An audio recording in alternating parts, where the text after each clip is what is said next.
Le 1er avril 2014, deux jeunes touristes néerlandaises partent faire une petite randonnée au Panama. Ce qui devait être une simple sortie touristique va rapidement se transformer en une disparition inquiétante. Des semaines après leur disparition, la police retrouvera un sac à dos intact, des appels d'urgence répétés et des photos prises en pleine nuit, assez particulières qui emmèneront encore plus de questions. Des éléments qui, au lieu d'apporter des réponses, vont rendre cette affaire encore plus troublante. Voici l'histoire de Chris Kremers et Lisanne Fron.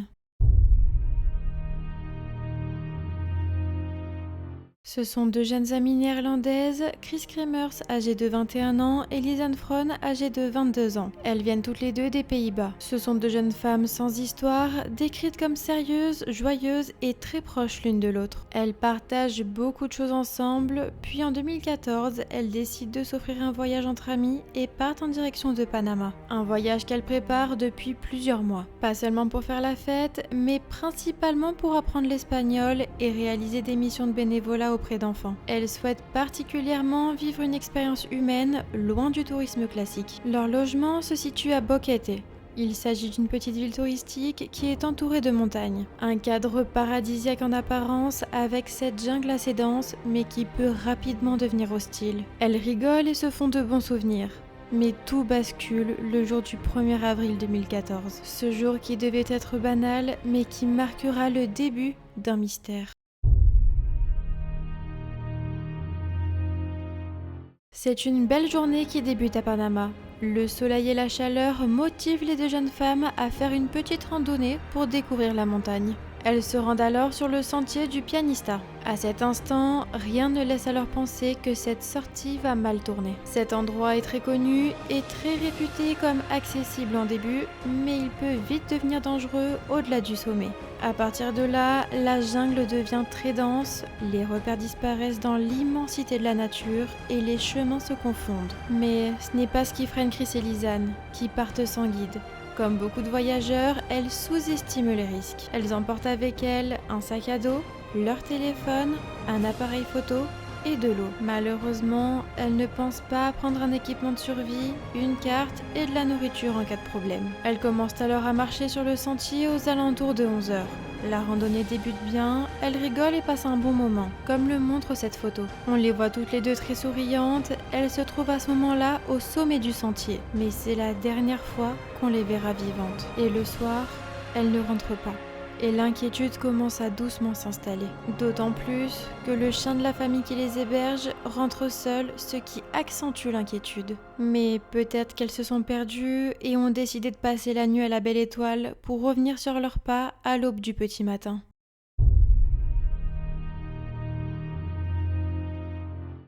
Mais le lendemain, personne n'a de nouvelles des deux jeunes femmes parties la veille. Et on comprend que quelque chose ne va pas. C'est à partir de ce moment-là que les autorités sont alertées d'une disparition concernant deux touristes néerlandaises. C'est alors qu'une course contre la montre débute. Ils n'attendent pas et prennent tout de suite de grands moyens afin de les retrouver. La police fait des recherches intensives. Des volontaires y participent, des chiens renifleurs sont également présents, ainsi que des hélicoptères pour prendre de la hauteur au cas où elles seraient tombées dans un ravin et blessées sans pouvoir bouger. Ils font alors tout leur possible et déploient un maximum de moyens dans une jungle difficile d'accès. Ces recherches durent plusieurs semaines, mais aucune trace des jeunes femmes n'est trouvée. Ce qui est de plus en plus inquiétant, car plus les jours et les semaines passent, et moins on a de chance de les retrouver en vie. Car pour rappel, elles n'avaient sur elles qu'un petit peu d'eau, mais pas pour tenir plusieurs semaines, et pas de nourriture. Mais c'est comme si elles s'étaient volatilisées. Les autorités ne lâchent rien et donnent tout pour les retrouver. Cette persévérance paie enfin lorsqu'ils découvrent un élément clé dans cette affaire. Ce n'est que 2 mois plus tard, en juin 2014, que l'affaire connaît un rebondissement. Un événement inattendu relance totalement l'enquête. Une habitante locale retrouve un sac à dos de couleur bleue près d'une rivière, qui se trouve à plusieurs kilomètres du sentier, dans une zone que les jeunes femmes n'étaient pas censées atteindre. Mais il pourrait s'agir du sac à dos des jeunes femmes, alors les autorités sont prévenues et le sac est fouillé. On y retrouve à l'intérieur 2 passeports, de l'argent 2 téléphones et un appareil photo. Suite à cette fouille, il est confirmé qu'il s'agit bel et bien du sac qu'avaient emporté Chris Kremers et Lisanne Fron. Mais ce qui trouble le plus les enquêteurs, c'est que ce sac à dos est propre, sec et bien rangé. Mais comment cela est-il possible s'il a passé 2 mois dans la nature en pleine jungle tropicale ?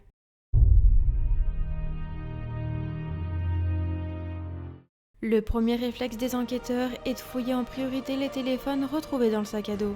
C'est sûrement là qu'on y trouvera le plus d'informations. Et que peut-être on comprendra ce qui s'est réellement passé. Et c'est là que quelque chose d'essentiel est révélé. On y trouve des dizaines d'appels d'urgence déclenchés dans les jours suivant leur disparition, notamment des numéros panaméens et internationaux, mais également un appel qui a brièvement connecté pendant environ 2 secondes. Ils en déduisent alors que ce sont des tentatives désespérées pour demander de l'aide, et qu'elles étaient, ou qu'au moins une des 2 jeunes femmes, était encore en vie plusieurs jours après l'annonce de leur disparition. Mais ce qui interpelle les enquêteurs, ce sont les nombreuses tentatives de déverrouillage du code PIN, car c'est un mauvais code qui était tapé à chaque fois, ce qui suggère alors que l'une des 2 femmes n'était plus en mesure de le faire elle-même, ou que quelqu'un de mal intentionné essayait d'accéder au téléphone sans y parvenir. Ce qui va également le plus interroger les enquêteurs, mais aussi toutes les personnes qui entendent parler de cette histoire, ce sont les photos retrouvées dans l'appareil photo qui se trouvaient dans le sac à dos. Cet élément deviendra alors le détail le plus mystérieux de toute cette affaire. Une semaine après leur disparition, soit le 8 avril 2014, on peut compter plus de 90 photos prises entre 1h et 4h du matin. Sur celles-ci, on peut y voir une grande obscurité, des branches d'arbres, des rochers, et la photo la plus inquiétante, une photo qui semble montrer l'arrière de la tête de Chris Kremers avec, il semblerait, du sang. Un comportement difficile à expliquer rationnellement car rien ne ressemble à des photos souvenirs, mais plutôt des photos qui glacent le sang. Alors beaucoup de questions résonnent après cette découverte. Pourquoi prendre autant de photos dans le noir ? Quelqu'un d'autre était présent avec elle ? Qui a pris ces photos ? Pourquoi les appels d'urgence n'ont pas abouti ?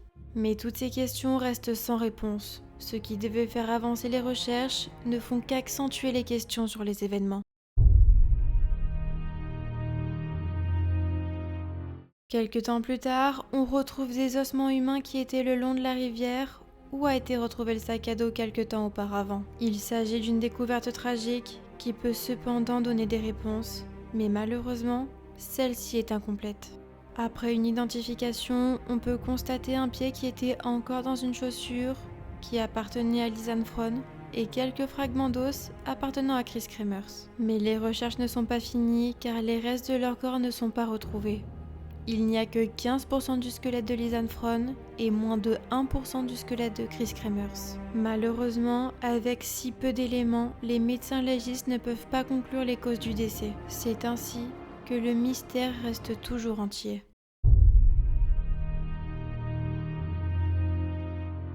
Les autorités concluent qu'il devait s'agir d'un accident, car elle se serait perdue, se serait blessée dans la panique, puis serait décédée d'épuisement ou de chute mortelle. Cette explication est la plus simple, mais à la fois complexe, car elle laisse tout de même de nombreuses zones d'ombre. Mais ce qui pose toujours question, ce sont certains éléments qui restent pour le moins assez dérangeants.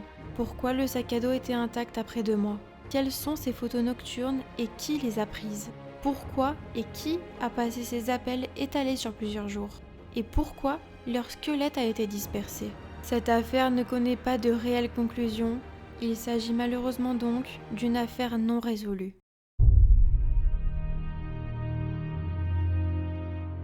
Plus de 11 ans après les faits, personne ne sait ce qui s'est réellement passé ce jour-là. Et cette histoire reste l'une des disparitions les plus mystérieuses jamais documentées. Était-ce un accident tragique ou est-ce que quelqu'un est en lien avec cette affaire ? Encore aujourd'hui, cette affaire continue de fasciner et de diviser. Mais une chose est sûre, la jungle du Panama n'a jamais rendu toutes ses réponses.